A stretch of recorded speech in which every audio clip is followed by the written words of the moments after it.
नमस्कार, जय श्री कृष्ण। मेरा नाम है जोशी आशीष और आप देखना शुरू कर चुके हैं ज्योतिष की दुनिया का आपका अपना YouTube channel the Rudra astrology. आज हम एक महत्वपूर्ण विषय के ऊपर चर्चा करने वाले हैं कि किस दिन हमें किसी को उधार पैसे देने चाहिए, किस दिन हमें उधार लेने चाहिए। क्योंकि अगर इन योगों में आप पैसों की लेन देन करते हैं, अगर गलत लेन देन करते हैं, मतलब जिस दिन लेने हैं उस दिन आप दे देते हैं और जिस दिन देने हैं उस दिन ले लेते हैं, तो वह पैसे आपके किसी काम के नहीं होते। उस पैसों से आपकी मेहनत के पैसे, आपने जो अपना पसीना बहाकर कमाए हैं, वह पैसे आपके किसी काम के नहीं रहते और किसी दूसरे के लिए जैसे मेहनत की हो वैसा हो जाता है। तो किन योगों में आपको पैसे देने हैं, अगर आप किसी को देना चाहते हैं, उधार देना चाहते हैं, तो किन योगों में हमें उधार देना चाहिए। और अगर आप उधार लेना चाहते हैं, आपकी कोई मजबूरी है या फिर आप नया काम शुरू करना चाहते हैं जिसके लिए आपको धन की आवश्यकता है, बैंक से लोन लेना चाहे तो उसके लिए भी यह नियम लागू होता है। तो अगर आप किसी से पैसे लेने चाहते हैं तो किस दिन आपको लेने चाहिए जिससे आपका भी लाभ हो और जल्दी से जल्दी उस व्यक्ति को भी आप ऋण मुक्त कर दे। आपने जो पैसे उससे लिए हैं वह आप उसे लौटा सके, उतने पैसे आप कमा पाएं। तो किन योगों में आप पैसे लें तो आपको हानि नहीं होगी, लाभ होगा, और किन योगों में आप पैसे देते हैं तो आपको लाभ होगा। इसी विषय में सारी शास्त्रीय जानकारी शास्त्र प्रमाणों के साथ लेकर आज हम आपके सम्मुख आए हैं। तो बहुत ही ज्यादा जानकारी आपको इस वीडियो से प्राप्त होने वाली है, तो अंत तक इस वीडियो को अवश्य देखें। अगर आप पहली बार हमारे चैनल की मुलाकात ले रहे हैं तो चैनल को सब्सक्राइब करना न भूलें, और अगर आप हमें इंस्टाग्राम पर फॉलो नहीं करते तो इंस्टाग्राम पर भी फॉलो कर लीजिए, क्योंकि शास्त्रों के प्रमाणों के साथ हम वहां पर भी लाइव आते हैं और चर्चा करते रहते हैं। तो वहां पर भी आप हमें फॉलो कर लीजिए, द रुद्रा एस्ट्रोलॉजी, यही हमारा यूजर नेम है। चलिए वीडियो को शुरू करते हैं और जानते हैं पैसों की लेन देन में हमें क्या क्या सावधानियां शास्त्र प्रमाणों के साथ रखनी चाहिए।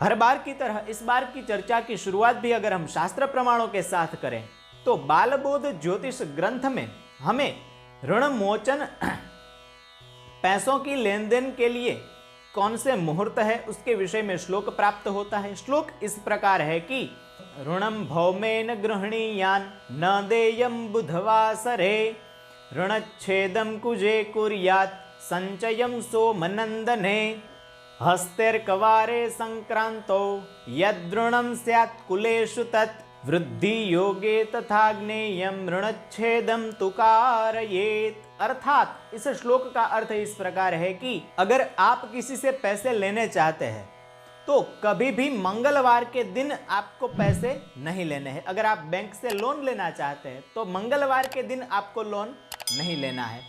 बुधवार को कभी भी पैसे नहीं देने हैं। अगर आप किसी को पैसे देने चाहते हैं, आपका मित्र हो, रिश्तेदार हो, किसी को भी अगर आप आर्थिक सहयोग देना चाहते हैं, पैसों की मदद करना चाहते हैं उधारी के तौर पर, वापस आपको मिले ऐसी भावना से, तो आपको बुधवार को कभी भी पैसे नहीं देने हैं। क्योंकि अगर बुधवार को आपने पैसे दिए तो वह कभी भी आपको प्राप्त नहीं होंगे।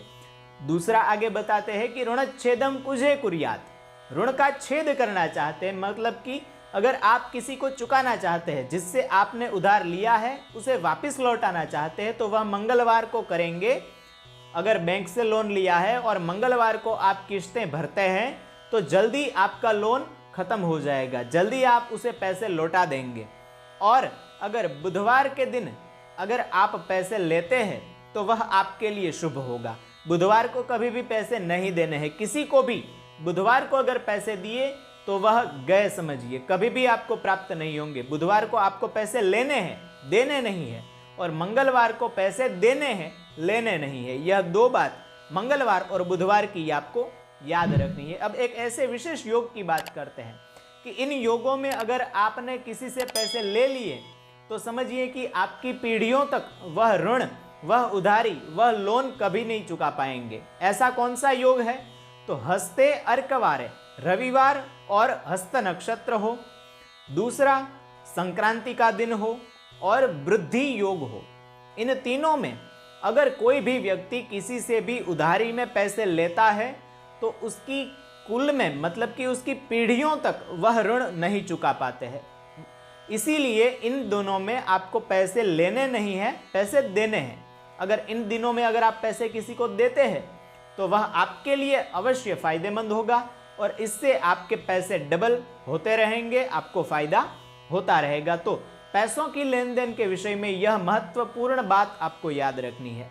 अगर आप बात करें कि आपके ऊपर बहुत ही ऋण हो चुका है, आप उधारी में डूबते जा रहे हैं और या फिर आपके पैसे गए तो वापस नहीं आ रहे, पैसों का नुकसान हो रहा है, उधारी बहुत बढ़ गई है, तो उसमें आपको ऋणमोचन मंगल स्तोत्र का पाठ करना चाहिए। ऋणमोचन मंगल स्तोत्र आप हमारे इंस्टाग्राम अकाउंट पर देख सकते हैं, वहां से भी आप डाउनलोड कर सकते हैं। ऋणमोचन मंगल स्तोत्र का पाठ कीजिए, इससे मंगलवार के दिन पाठ करना है और इससे आपका ऋण है वह जल्दी समाप्त हो जाएगा। यह ऋण चुकाने का सबसे उत्तम उपाय, अनुभव सिद्ध उपाय यही है।